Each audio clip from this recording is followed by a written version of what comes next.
በኢቢኤስ ቴሌቪዥን የካሜራ ባለሙያ የሆነው ወጣት በትላንትናው ዕለት በስራ ገበታው ላይ ውሎ እንዲሁም ደግሞ በኦርቶዶክስ እምነት ተከታዮች ዘንድ በታላቅ ሃይማኖታዊ ስነ ስርዓት የሚከበረውን የሆሳዕና በዓል አክብሮ እንግዲህ ከስራው ሲመለስ ካሜራውንም ለድርጅቱ አስረክቦ ቤት ውስጥ ከገባ በኋላ ህይወቱ ማለፉ ተሰምቷል። ይህ እጅግ በጣም አስደንጋጭ ነው። ቤተሰቦቹም የሙያ ባልደረቦቹም በከፍተኛ ድንጋጤ ውስጥ ናቸው። ህይወት እንደ ሸክላ እንዲሉ ጠዋት ታይቶ ማታ የሚጠፋበት ህይወት አሁን ላይ እጅግ በተደጋጋሚ እየሰማን ነው።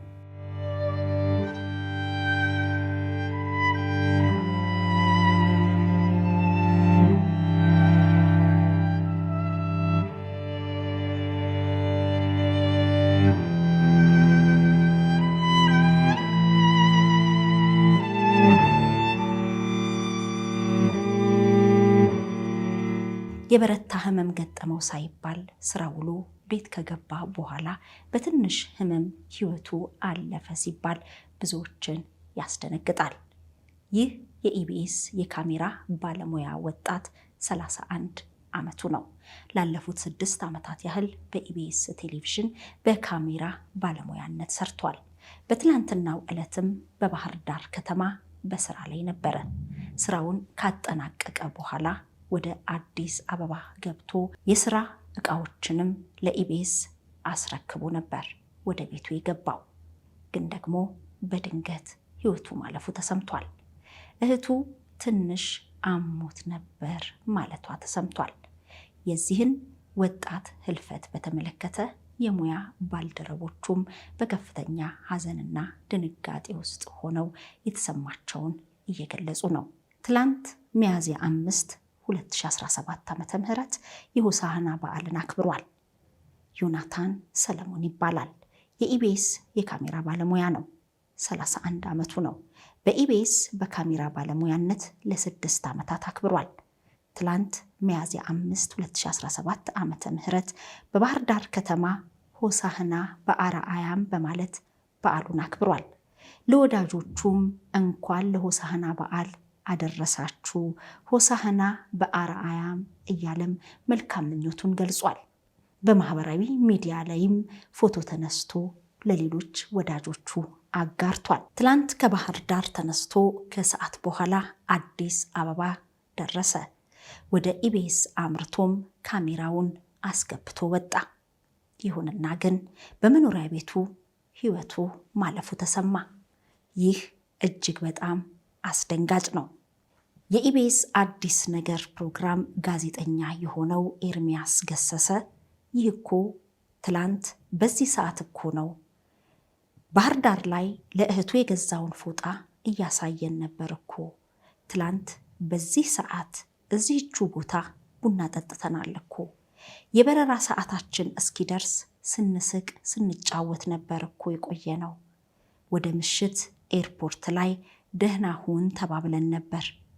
ይሁንና ግን የመጨረሻ ስንብት ነበር። ይህንን ማመንና መቀበል በፍጹም አልችልም ሲል ሐዘኑ እጅግ እንደከበደውና ድንገተኛ ህልፈቱን ማመን እንዳልቻለ ጋዜጠኛ ኤርሚያስ ስሜቱን አጋርቷል።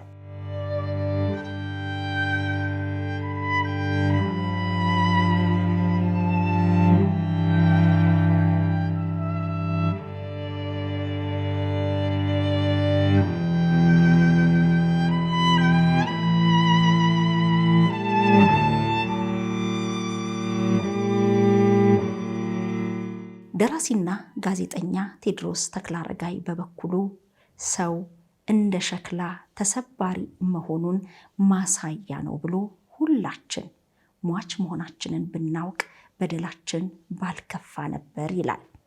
ይሄውላችሁ ደግሞ ሌላ ኗሪነት እንዳይሰማችሁ፣ ቋሚነት እንዳያኮራችሁ፣ ኢምንት ፍጡርነታችሁ እንዲሰማችሁ የሚያደርግ እውነት የኢቢኤስ ቴሌቪዥን የካሜራ ባለሙያ ዮናታን ሰለሞን ሲል ህልፈቱን ዘግቧል። ነገ ምናልባት ዛሬ ከሰዓታትና ከደቂቃዎች በኋላ በእኔ በአንተ በአንቺ ላይ ይህ ላለመድረሱ አንዳችንም እርግጠኛ አይደለንም። ከነክፋታችን እንዳንቀበር፣ ወዳጅ ቤተሰብ የሚያፍርብን እንደመጣን እንዳንሄድ ብቻ እንሞክር። የቱም ቢሆን ለራሳችን ዋጋ የለውም።